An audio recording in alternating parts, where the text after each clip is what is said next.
নমস্কার। কলকাতাবাসী এবং হাওড়াবাসীর জন্য একটা অত্যন্ত সুখবর আছে।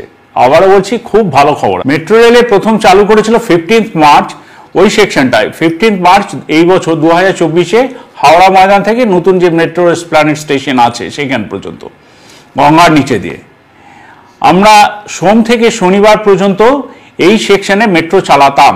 আবারও বলছি, চালাতাম। এবার নতুন খবরে আসি। এবার থেকে রবিবারও মেট্রো চলবে। কি ভালো খবর তো! হাওড়াবাসী এবং কলকাতাবাসী সবার জন্য এটা ভালো। এবার থেকে রবিবারও মেট্রো চলবে, কিন্তু টাইমিংসটা একটু আলাদা। টাইমিংসটা যেটা হলো সেটা হলো দুপুর 2:15 থেকে রাত্রি 9:45 পর্যন্ত আমরা মেট্রো পরিষেবা দেব এই হাওড়া ময়দান এবং এসপ্ল্যানেডের মধ্যে। প্রত্যেক 15 মিনিট অন্তর অন্তর আপনারা মেট্রো পরিষেবা পাবেন 1 সেপ্টেম্বর থেকে। আবারও বলছি, 1 সেপ্টেম্বর থেকে মেট্রো পরিষেবা, যেটা এতদিন বন্ধ ছিল রবিবার দিন হাওড়া ময়দান থেকে এসপ্ল্যানেডের মধ্যে, সেটা চালু হয়ে যাচ্ছে।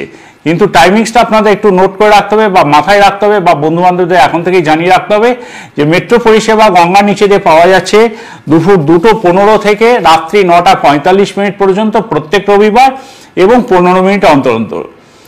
এটা এখন আমরা এক্সপেরিমেন্টাল বেসিসে চালাচ্ছি। আশা করি আপনারা এই সুযোগ ভোগ করুন, ভালো লাগবে আপনাদেরও।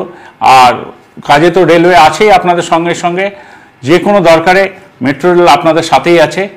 দেখা হচ্ছে তাহলে মেট্রো রেলে গঙ্গার নিচে এই রবিবার থেকে।